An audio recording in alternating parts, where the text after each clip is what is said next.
Assalamualaikum warahmatullahi wabarakatuh. Sampurasun mitra kaum dangu baraya kidagar spesial di mana bae ayana.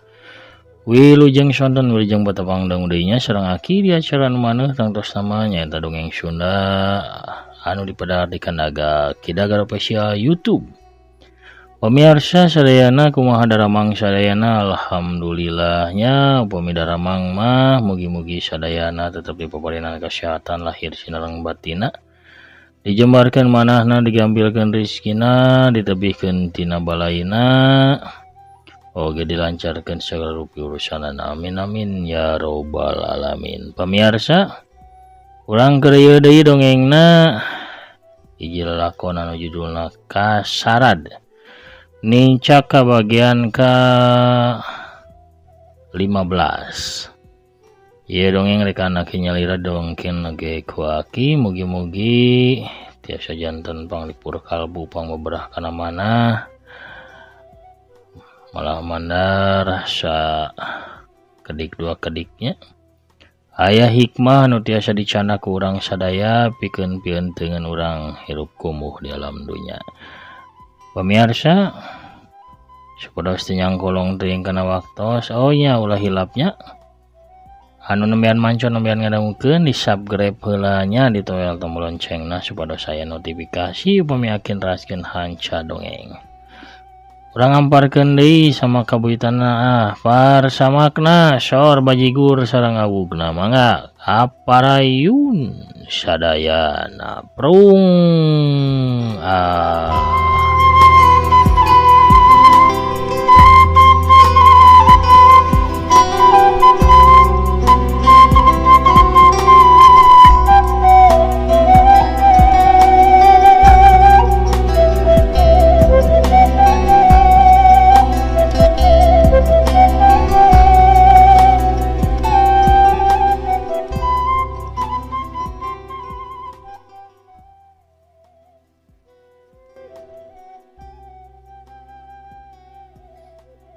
Tisaprak harita, kahirupan Arsad jeung Mayang Arum beuki pakusut.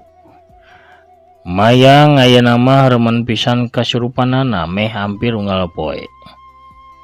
Arsad teh kapok narekah ka jalma pinter atawa dukun sabab sieun katempuhan cara harita sawaktu bah bewok maot di imahna.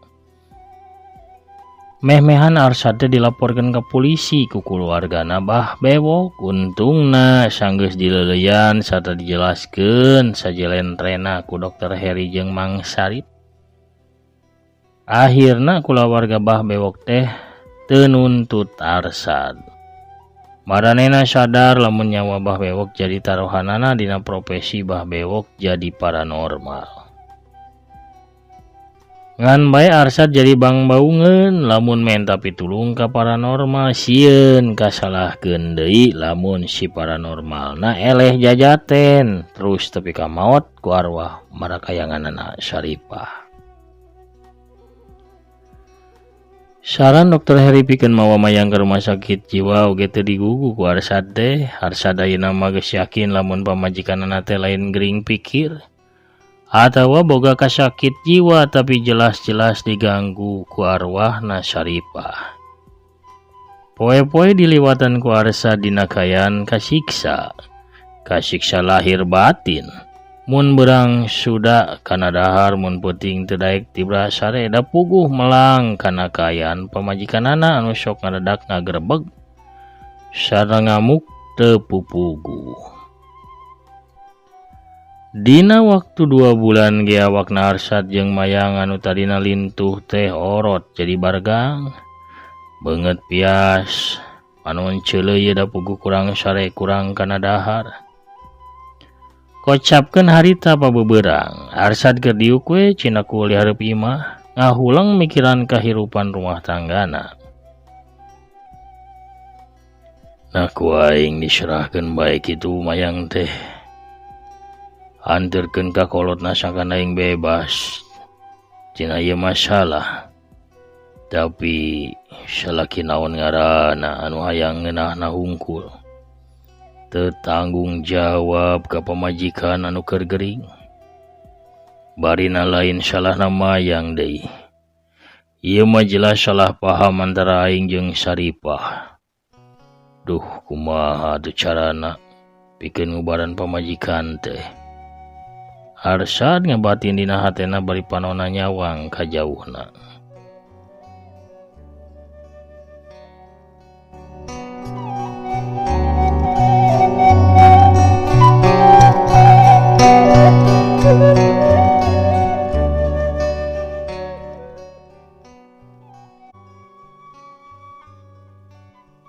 Sabot keur ngahulang kitu apal-apal hareupeun Arsad geus nangtung saurang jajakan utaya lian jana. Assalamualaikum Pak. Arsad ngagebeg. Asa kagebah tayohna mah. Waalaikumsalam. Geuning Jan. Sumuhun Pak, kumaha damang? Cek jana bari nyalongkrong nyalaman Arsad. Aduh puguh mah gering nangtung alang layung Bapak teh Jan. Kamana bae atuh manika karaka dieu. Abdi teh 2 sasi kamari sibuk Pak, diajak ku salah sawios guru abdi mama jenganjar kasih di Bogor. Nguriling ka Medan sareng Palembang. Hayu aduh. Urang ka jero Jan, urang ngobrolna di jero yuk. Cek Arsad ngajak kajana pikeun asup ka jero imah. Di rohangan tamu Arsad diuk pahareup-hareup jeung jana. Sipa ya Pak, jana nanyakeun Sipa ka Arsad. Sipa mah nuju ka kampus Jan, kesonten wihna. Aduh piteteh kumaha damang Pak? Puguh mah Jan eta. Teteh teh beuki maceuh kasurupanana. Jana kerung. Nah apa? Apana teteh harita teh tos damang, saurna diubaran ku Bah Juhri ti Cililin teh apa? Iya harita mah Jan ukur 2 minggu sageurna teh. Ngadadak kumat deui. Bapak teh nitah Mang Syarif ngajemput Bah Juhri ka Cililin teu sangka si horeng Bah Juhrina teh maot. Saminggu ti saprak ngubaran teteh. Innalillahi wa inna ilaihi rajiun. Teras teteh kumaha Pak? Nya kitu we ngapoe ngagerebeg. Mun geus kitu sok ngamuk lomari dia awut-awut Pak Kakas dapur mah tos sep. Sadayana ge dibanting-bantingkeun. Kutan tambih parah teteh teh. Pantasan tuh salira mani orot gitu Pak. Panyabdi mah Pak Arsad teh teu damang. Ieu ge gering batin Jan. Cobi atuh urang parios teh mayangna Pak. Aya di luhur Jan keur di kamarna. Keur kitu ngadadak kadenge suara anu nyarita ti arah tangga. Rek naon anjeun datang ka dieu ha? Mayang harita katampo keur turun tina tangga bari panonna mancrong galak ka arah jana. Saripah, jana ngagerendeng. Nyah, kuring Saripah. Anjeun rek naon budak ngora? Tinggalkeun eta waruga, sarta ulah ngaganggu deui kula wargana Pak Arsad. Cek jana bari mancrong kana panonna mayang.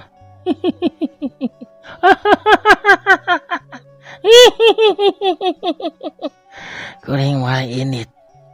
Kuring geus betah di dieu. Anjeun ulah coba-coba ngusir kuring. Tempat anjeun mah lain di dieu, sarta lain di warugana jalma. Hayo geura init. Anjeun maksa ngusir kuring, anjeun oge kudu modar budak ngora. Mayang harita ngagajeng nubruk ka jana. Dua leungeunna langsung nyekek kana beung jana labuh kana kursi. Tapi jana gancang nempelkeun dampal leungeun ka tuhuna kana tarang mayang bari dina hatena ngalapatkeun kalimah nu diajarkeun ku guruna.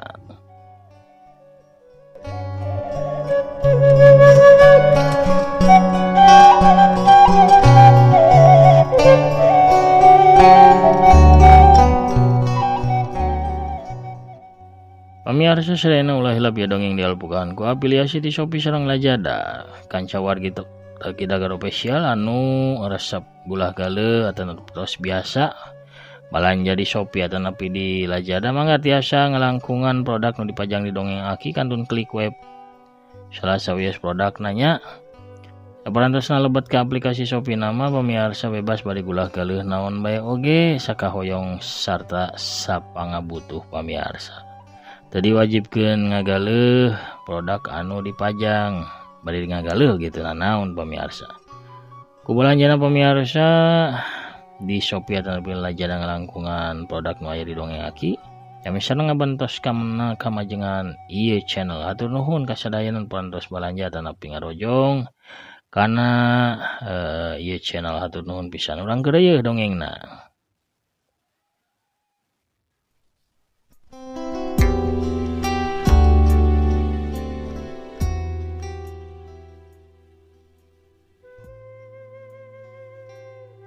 Mayang saharita ngaguak tuluy mundur ngajauhan. Gancang sia keluar dina warugana teh Mayang Saripah. Gancang! Cek jana bari ngarahkeun dampaleungeun katuhuna ka arah Mayang. Oh, kalah kumaha oge kaula mal indit. Mayang harita ngadorong dua dampaleungeunna ka arah jana. Jana ngarasakeun awakna kawasan diteumbra ku hiji kakuatan anu teu katempo ku panon lahir. Atuh jana maclang mental ka tukang neunggar kursi nu aya di satukangeunana. Brug! Kubrak. Mayang nyekikik seuri bari nulak cangkeng jana lalunan hudang tuluy bibirna kunyam-kunyam mapatkeun pangabisana. Jana maju ngalengkah ngadeukeutan ka Mayang, sedangkan Mayang ngangkat dua leungeunna ka arah jana. Jana terus ngalengkah sanajan awakna karasana berat kawas aya hiji kakuatan anu nahan kana lengkahna. Tapi bari terus babacaan jana teh maksakeun lengkahna.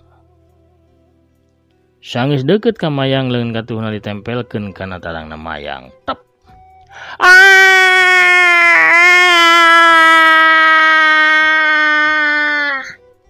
Mayang ngeceak tuluy labuh ka tukang. Awakna ngulapes kawas anu kapiuhan. Arsad gancang muru ka pamajikanana. Hajana, kumaha ieu teh?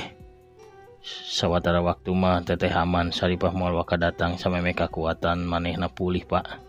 Canak bae bobokeun di kamarna Pak. Walun jana ragaya atuh Mayang dibopong ku Arsad tuluy dibawa naik ke kamarna. Sanggeus ngagolerkeun Mayang di kamar, Arsad turun deui nepungan jana di rohangan tamu.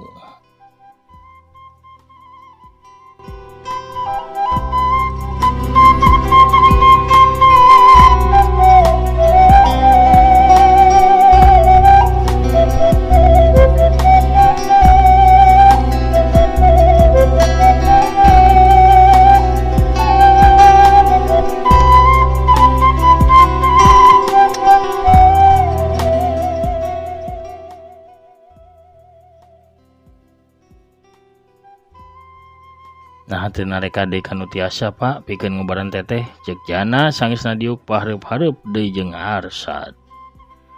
Pernah eta ge nyobaan harita ge Jan.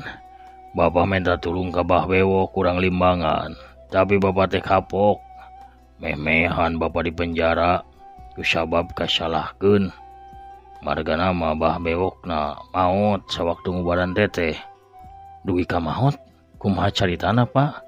Kieu caritana teh Jan. Darak tak bae. Arsad teh ngadongengkeun ngeunaan Bah Bewok anu peuting harita adu jajaten jeung arwah marakayanganna Saripah.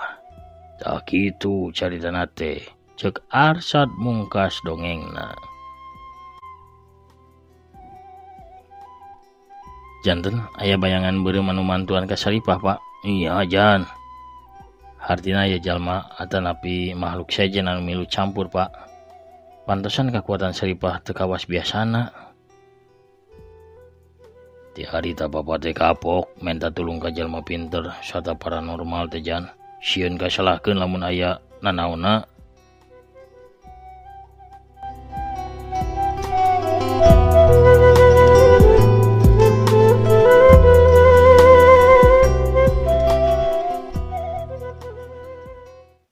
Sigana teteh mah kedari rukiah Pak, kumaha upami urang nyuhunkeun tulung we ka guru abdi mamajengan jar kasih ti Bogor Pak. Ulah Jan bapak mah sieun kajadianana kawas Bah Bewok. Teu kedah salempang Pak abdi anu tanggal waler upami ayana naon. Mamajar kasih matos biasa ngarukiah jalmi anu kasandingan atanapi kaancikan ku bangsa jin, setan, jurig, arwah marakayangan Pak. Kamari ge abdi ngapinganjeunna ka Medan sareng Palembang teh kangge ngubaran jalmi-jalmi anu diganggu ku bangsa makhluk gaib Pak. Oh kutan kitu Jan. Nah lain di kamari bae jana teh mere usul kitu teh atuh. Harita nuju abdi ka dieu oge bade nyarios kitu Pak, bade masihan saran upami teteh teh diubaran bae ku mamajar kasih. Mung bae pan tetehna harita mah tos damang Pak. Saur Bapak tos ditewak arwah marakayangan saripahna oge kubah juhri janten abdi teh janten bade nyariosna ge. Oh iya bener. Kumaha tuh Jan nah teteh dicanak ka ditu atan tapi kumaha ye? Wios abdi we anu ngajemput mamajar kasih Bapak mantosan bae di dieu ngajagi teteh. Oke atuh Jan ulah nyorangan ka itu nanya jeung Mang Syarif we me aya batur. Arsad nangtung tuluy buru-buru keluar rek nitah ka Mang Syarif. Teu lila Arsad balik deui tapi diiringkeun ku Asep anak Mang Syarif. Jan ka Bogorna jeung Asep we nya beneran Asep mah supir jadi bisa gantian mau mobilna. Asep teh putrana Mang Syarif, kebenaran Mang Syarifna mah keur muriang. Asumuhun mangga Pak. Sep, wayahna anteur jana ka Bogor, pikeun ngajemput mama jeung anjar kasih. Tah ieu duit keur meuli bensin jeung jajan di jalannya. Cek Arsad bari mikeun duit ka Asep. Nya sumuhun Pak, siap. Abdi angkat ayeuna tuh Pak, cek jana ka Arsad. Nya hati-hati di jalan aja. Geus kitu mah jana jeung Asep nuju ka garasi, gerung-gerung mobil dihirupan, saterusna mobil teh ngageuleuyeng lalaunan, ninggalkeun imahna Arsad. Dina kayan kitu torojol, saurang awewe tengah tubuh, di samping jangkung make kabaya beureum. Leungeun kencana ngelek boboko sedangkan leungeun katuhna nyekla nyiru anu disuhun dina luhur sirahna. Kapanderian itu nu kasepna duaan geus arinit.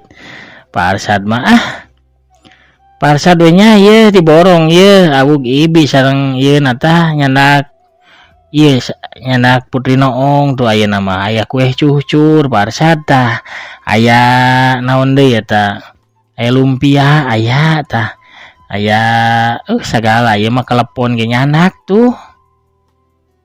Kebenaran tama telepon maka beki kuring bi dileutik Putri Noong da Putri Mayang naon segala putri lah. Geura dibungkus tah 10 jutaan mah pohara pamirsa.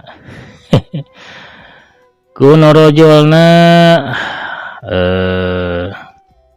misarwiti ka bumi Pak Arsad sapertos biasa urang cekapkeun heula dongengna dugi ka dieu. Sa episode panginten pamirsa urang tamatkeun enjing mah nya lalakon kasyarat teh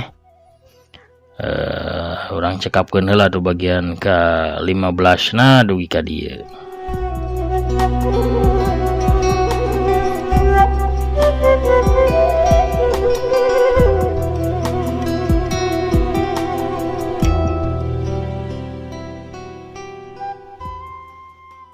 Dongeng kasyarat bagian ke-15 cak urang teuneun heula dihandeuleum sieum gesan sampeureun.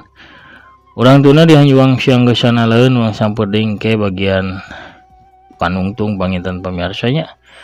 Bagian ke-16 urang tamatkeun di bagian ke-16 lalakon kasyaratna. Enjing urang tamatkeun nya. Hatur nuhun kasadayana pamirsa di mana bae ayana anu parantos satia ngantosan satia manco ngadangkeun oge satia ngabandungan sareng ngarojong kana pedaran-pedaran dongeng aki. Hatur nuhun parantos subscribe, like, komen oge nge-share dongeng-dongeng akinya. Hatur nuhun pisan mugi-mugi sasarengan urang tiasa janten pangreah-reah nggoni ngamumule seni dongeng Sunda. Supados seni dongeng Sunda tetep aya, tetep rame, tetep nanjeur, tetep waluya di negeri nyalira. Waluya dongeng Sunda, waluya ki Sunda. Sakitu heula nu kapihatur akina mit mungkur. Assalamualaikum warahmatullahi wabarakatuh. Permios cagah hanca.